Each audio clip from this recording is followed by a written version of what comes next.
한 주 동안 잘 지내셨습니까, 여러분? 여러분은 지난 일주일 동안 여러분의 24시간 하루하루를 지내면서 무엇을 가장 우선순위에 무엇을 가장 많이 생각하며 지내셨나요?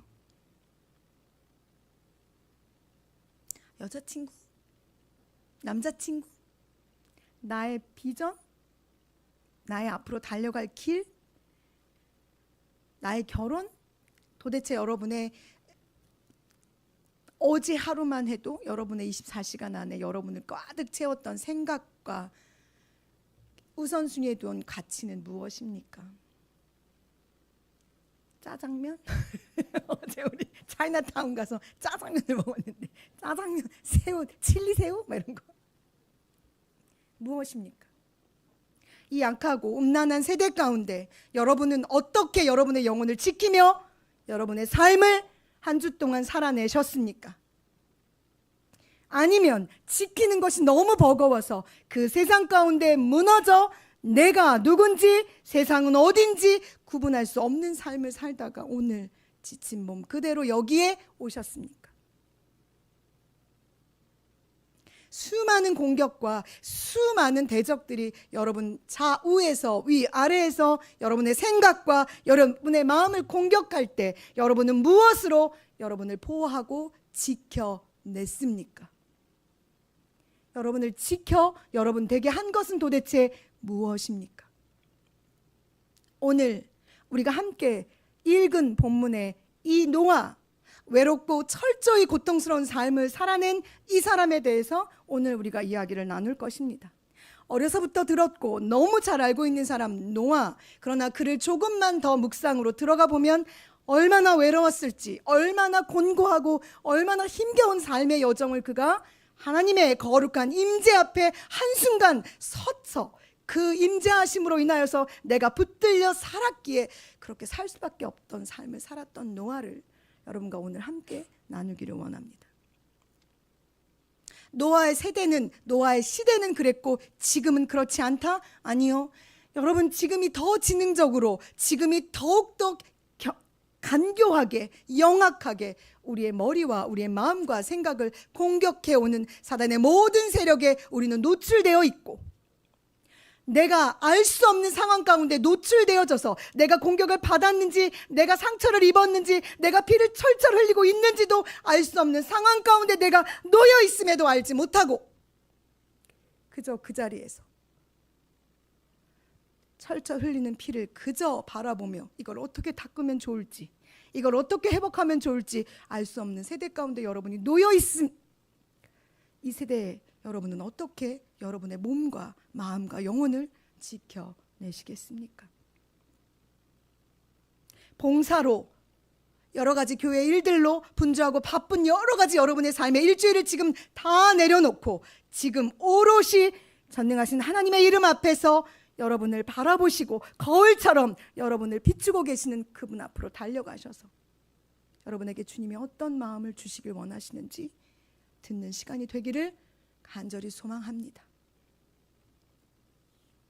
아담과 하와의 범죄 이후에 세상은 악이 더 가득 차졌습니다. 창세기 5장 23절 24절에는 라멕이 자기 아내들에게 하는 말이 기록되어 있습니다. 라멕이 아내들에게 이르되 아다와 실라여 내 목소리를 들으라. 라멕의 아내들이여 내 말을 들으라. 잘 들어보세요. 나의 상처로 말미암아 내가 받은 상처 때문에 내가 사람을 죽였어. 내가 상처받았는데 왜 사람을 죽여요? 나의 상함으로, 내가 지금 뭔가의 내 육체의 공고함 상함으로 인하여서 내가 소년을 죽였어. 그가 아이가 잘못해서가 아니라, 그 사람의 문제가 있어서 죽인 것이 아니라 내가 곤고하고 내가 힘들어서 사람을 죽여버렸어 라고 말하는 라멕의 고백이 있어요. 그러면서 뭐라고 얘기하나요? 내 죄가 커 라고 고백하는 것이 아니라 가인을 위해서는 벌을 7배를 내린다면 나한테는 70배를 내려. 나 그냥 죽이고 지옥 갈게. 나 죽이고 그냥 내가 벌 받을게 라고 자신의 인생에 대해서 조금도 진지하게 생각하지 않는 세대가 창세기에도 있었고 지금도 그런 세대가 여러분 앞에 있어요. 여러분은 알 수 없지만, 여러분이 느끼지 못하더라도 여러분은 여러분 안에 계시는 성령의 인도하심으로 이미 이 세대 가운데 살아가고 있는 여러분은 알 수 없는 상황 가운데, 순간 가운데 상처 입었고 영혼은 지쳤으며 피곤하고 곤고할 수밖에 없는 세대가 지금이에요. 하나님이 노아의 이 세대를 보시고 그들의 마음에 생각하는 것, 그리고 그들이 꿈꾸는 모든 계획이 악하다는 것을 아신 후에 당신이 보시고 좋았다라고 박수치며 좋아하시고 춤추셨던 바로 그 사람들을 온 땅에서 멸하시려고 계획을 세우시죠. 참으세요. 참으시고 기다리시는 하나님의 성품이 노아의 세대를 물로, 홍수로 멸하시기를 작정하셨어요. 그럼에도 또 한 번 하나님의 긍휼과 사랑이 하나님의 심판을 덮지요. 한 사람 노아를 선택하십니다. 하나님께 은혜를 입은 사람, 바로 그 사람이 노아입니다. 노아를 선택하셔서 그리고 나서 그는 뭐라고 평가받냐 하면 노아는 의인이요 당대의 완전한 자이며 하나님과 동행한 사람이었다라고 평가합니다. 이 원문으로 들어가 보면 그가 완전히 의인이고 당대의 완전한 자고 하나님과 동행하였다라고 말하여 있지만 상대적인 단어를 쓸 때 이 본문을 기록합니다. 즉 악하고 음란한 세대 가운데 상대적으로 그는, 이 어둠으로 물들어져 있는 세상 가운데 상대적으로 그는 그들과 다르게 의인으로 완전한 자로 하나님 앞에 서려고 몸부림을 쳤던 거예요. 여러분이 내가 그렇게 몸부림치고 살고 있어요 라고 나는 의식하지 못하지만 여러분은 이미 여러분 안에 있는 성령 하나님의 역사하심으로 말미암아 이 악하고 음란한 세대 가운데 나름의 몸부림을 치면서 살아내고 있는 거예요. 그래서 세상이 지치고 힘이 들며 상처 입고 아프고 곤고하며 한 걸음도 내딛기가 힘겹다고 느껴지는 것이 여러분 안에 있는 여러분의 속사람이 하나님의 은혜로 말미암아 의인으로 부름받은 여러분이 이 땅 가운데에서 상처 입은 자로 살아가고 있는 이유입니다.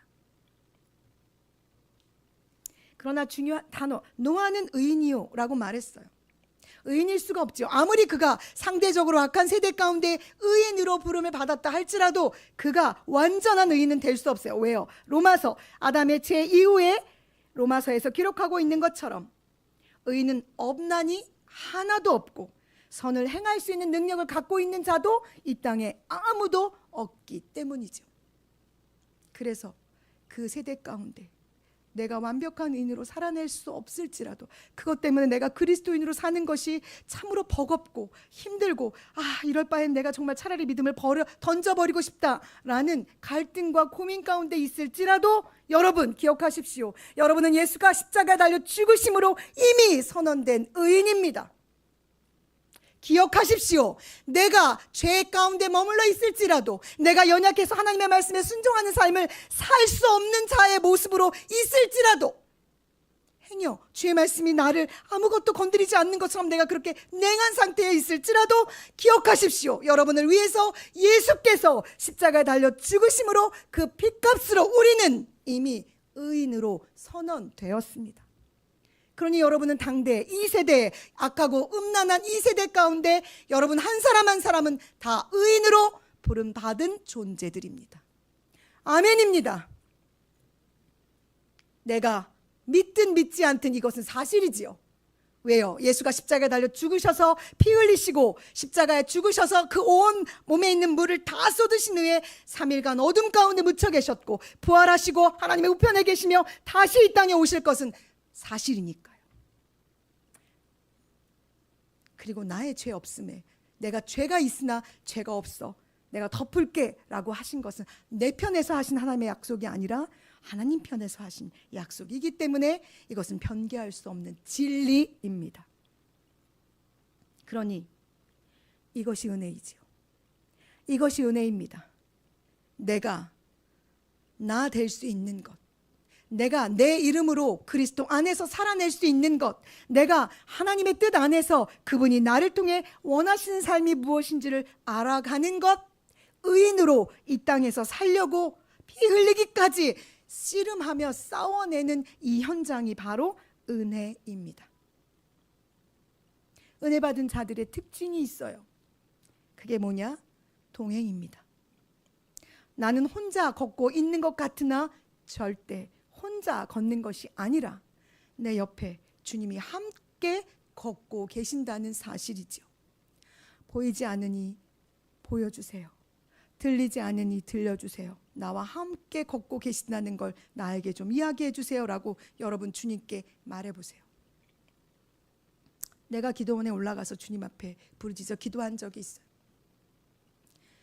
왜 이렇게 나를 혼자 두시는지, 왜 이렇게 모든 상처와 아픔을 나 홀로 고스란히 다 당하고 있는 것 같은 느낌이 드는지 너무 공고해서 정말 어떨 때 너무 짜증이 나는 거야. 왜냐하면 나는 왜 이렇게 평범하지 않은 삶인 거야. 화가 날 때가 있단 말이죠. 주님이 장면 하나하나를 보이시면서 내게 말씀하셨어요. 내가 그때도 너와 함께 있었어. 우리 엄마가 돌아가시는 그 병원 문 앞에서 내가 주님 앞에 부르짖으면서 울고 있었던 그 장면을 딱 보여주시면서 내가 그때 너랑 같이 울고 있었어. 내가 너와 함께하고 있었어. 우리 아빠가 돌아가셔서 내가 너무 정말 너무 비참하게 그의 생을 마무리하시는 걸 보면서 내가 무너지는 그 순간에도 내가 그때도 너와 함께하고 있었어. 주님이 결코 우리를 홀로 두지 않으신답니다. 하나 더 얘기할까요? 우리 신랑이 우리 신랑을 무덤에 묻어두고 내가 그 밤 주님 앞에 끊임없이 부르짖으며 살려달라고 부르짖었던 바로 그 긴 밤에도 주님이 나를 혼자 두지 않으시고 그 긴 밤에 내가 너의 소리를, 네가 나에게 부르짖는 말을, 네가 하고 있는 모든 것을 내가 듣고 있었고 네 옆에서 내가 같이 울고 있었어라고 말씀하셨어요. 내가 기억해내지 못하고 내가 알아채지 못하는 그 작고 아주 작은 신음소리조차도 주님이 듣고 계셨고 그때도 내가 너와 함께 했으며 내가 너와 함께 아팠어 라고 이야기하시는 주님이 어떻게 나와 동행하지 않으셨니? 나는 확실히 믿는 건 나와 동행하시는 하나님이 여러분과 동행하고 계시다고 믿어요. 그러니 여러분 안에 믿음을 채우세요. 제발 여러분의 청춘에 믿음을 채우세요. 어떻게 여러분의 인생의 목표를 누구로 잡으며 어디로 이 악하고 음란한 세대 가운데 여러분의 길을 걸어갈 수 있겠어요? 오직 주 예수 그리스도. 나는 지금도 헤매. 지금도 나는 아까 찬양하면서 나는 언제쯤 내 길이 좀 평탄해질까? 나는 언제쯤 이 연단하신다고 느껴지는 이 상황 가운데서 좀 자유할 수 있을까라고 부르짖었어요. 사랑하는 여러분 안에 믿음을 채우지 않으면, 예수 그리스도로 여러분을 가득 채우지 않으면 앞이 보이지 않아요. 앞이 보이지 않아요. 여러분 앞이 보여요? 내가 점 보러 가는 사람들한테 나한테 와, 내가 알려줄게. 왜 나한테 복채를 내, 내가 점을 봐줄게라고 맨날 얘기해. 나는 보여요. 여러분의 앞이. 여러분이 주님과 함께하면, 주님이 여러분과 함께 걷고 계시는 그 길이 내 눈에 보여요. 그러니까 나한테 복채를 주고 나한테 와서 봐. 우리의 길은, 우리의 끝은 해피엔딩이야. 행복하고 즐거운 길이 우리의 끝이야. 단 조건이 있지. 여기에서 노아가 하나님과 동행하며 그가 했던 두 번째 특징은 순종이었어요. 방주를 짓는 일이 여러분 쉬운 일이었어요? 쉬운 일이었겠어요? 내가 우리 아들을 놓고 기도할 때 하나님이 나한테 하신 말씀이야. 방주를 짓듯이 그 아이를 지어라. 하나님, 마른 하늘에 날벼락이지. 이 아이 이제 고등학생인데 제가 또 아직도 지어야 될 게 남았어요? 그 얘기 물었어요. 어떻게 지어요? 이 아이는 이제 독립해서 자기의 인생을 살아갈 나이가 됐는데 내가 어떻게 지어요? 그때 주님이 내게 주신 마음, 나를 경외하듯이 지어. 노아에게 방주를 지으라고 하실 전에 하나님이 하신 일이 뭐냐? 그를 만나주신 거예요. 창조주이신 하나님 앞에 이 한낱 보잘것없는 피조물이 그의 임재 앞에 섰을 때, 그 알 수 없는 거룩함 앞에 내가 무너질 때, 그 거룩하심 앞에 내가 프레스되어서 완전 납작하게 내가 죽은 그 상황에서 주님이 방주를 지어하며 어떻게 하겠어? 네, 할 수밖에 없단 말이죠. 그 거룩한 임재 앞에 여러분이 나아가야, 그 경외하심 앞에 내가 나아가야 순종하는 삶을 살아낼 수 있어요. 여러분의 인생을 그냥 소홀히 짓지 마세요. 하나님께서 여러분의 인생 하나하나 몇 큐빗에 몇 코를 넣고 거기에 뭘 바르고 못은 칠하지 말고 짝을 맞춰서 하고, 모든 것을 방주를 지을 때 정말 세심하게 계획하시면서 하나하나 다 노아에게 얘기하셨어요. 여러분의 인생을 지으실 때 하나님이 그렇게 하신다니까요. 여러분의 인생의 하나하나, 한 땀 한 땀, 한 결 한 결, 한 걸음 한 걸음 주님이 그렇게 세심하게 여러분의 인생을 지어가심에 있어서 계획하시고, 그 인생을 지어가심에 있어서 개입하시고 역사하시며 이끌어 가신단 말이죠. 그러니 내 인생을 지어가시는 그 주님 앞에 내가 묻지 않고 어떻게 내 인생을 찾아갈 수 있겠어요? 누가 여러분의 인생을 알려줄 수 있겠어요? 그 끝이 어떤지, 그 길의 걸음이 어떤지 어떻게 알 수 있겠어요? 히브리서 11장 7절에 노아를 이렇게 평가해요. 믿음으로 노아는 아직 보이지 않는 일에, 방주를 지으라고 하신 그 일에, 그리고 내가 물을 내려서 온 땅을 물로 다 멸하여서 호흡하는 모든 걸 다 죽여버릴 거야 라고 말씀하시는 하나님의 여비하신 경고하심 앞에 그가 하나님을 경외함으로 말미암아 그냥 믿고 지은 거예요. 몇 년 지었는 줄 알아요? 미친놈이란 소리 안 들었겠냐고요. 이스라엘에 비가 내리는 나라가 아니잖아요. 미친놈이란 소리를 들어가면서 지었을 거예요.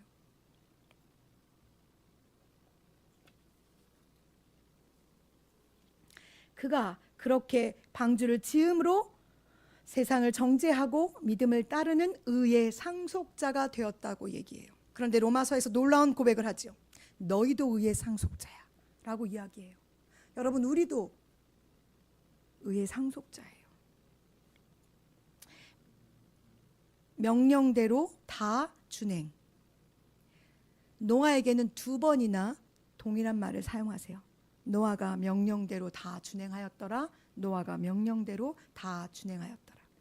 창세기 6장 22절에 노아가 그와 같이 하여 하나님이 자기에게 명하신 대로 다 준행하였다라고 말할 때 이 하나님 이름은 만물을 창조하신 전능하신 하나님 엘로힘의 이름이에요. 7장 5절에 노아가 여호와께서 자기에게 명하신 대로 다 준행하였더라 할 때 이 여호와는 여러분 아시죠? 야훼, 약속하시고 그 약속을 지키시는 하나님, 즉 천지를 창조하셔서 말씀하신 약속하시는 그 하나님께서 내가 너를 통해 다시 새로운 생명의 길을 열어갈 거라고 약속하신 걸 믿은 거예요. 로마서 7장에서 그래서 하나님께서 노아를 이렇게 평가하시죠. 이 세대에서, 악하고 음란한 이 세대에서 너가 내 앞에 의로운 것을 내가 보았어 라고. 여러분, 그리스도인으로 살아내는 거, 그리스도인으로 내가 의롭게 이 악하고 음란한 세대 가운데 사는 거, 여러분에게 주어진 복이에요. 잘 살아내면 그 후에 노아에게 주신 하나님의 복이 우리를 타고 세상에 흘러갑니다. 노아가 순종함으로 150일 동안 비가 쉬지 않고 내려 온 땅이 물로 적셔졌을 때 방주가 그 물 위에 떠다녔어요. 우리는 악하고 음란한 세대, 하나님의 심판이 코앞에 온 이 세대 위에 방주처럼 떠다녀야 돼요. 거기에 매몰되지 말아야 되며 거기에 흡수되어 젖어서도 안 되고 그 물 위에 그냥 고고하게 떠다니는 그리스도인이 되어야 해요. 외로운 길이었을 거예요. 힘겨운 길일 거예요. 그래서 우리가 함께 모여 기도하고 함께 예배하고 기도를 요청하고 어렵고 힘든 일이 있을 때 기도를 받는 일을 하는 거예요. 노아가 혼자 한 게 아니라 그의 8가족이 같이 했거든요. 이 타이밍에 그래서 믿음의 배우자를 위해서 기도하는 일은 너무 중요해요. 여러분에게 내가 다시 말하지만 믿음의 배우자를 위해 기도하세요. 이 악하고 음란한 세대의 세상 가운데서 고고하게 믿음을 지키며 떠다닐 수 있는 아름다운 가정을 여러분이 소유하기를 원해요. 그게 여러분이, 내가 오늘 여러분에게 간절하게 부탁하고 싶은, 아니 주님이 여러분에게 주시는 메시지입니다. 예수 그리스도와 동행하시는 여러분의 한 주가 되기를 소망합니다. 동행하는 자에게 주시는 은혜, 그것을 누리는 여러분의 한 주가 되기를 소망합니다. 순종함으로 결단하여 행동으로 옮길 때 주는 그 고고한 그리스도인으로 이 땅 가운데에서 반짝반짝 빛나는 모습이 여러분의 있기를 원합니다. 오직 예수 그리스도 안에 살 때만 가능합니다.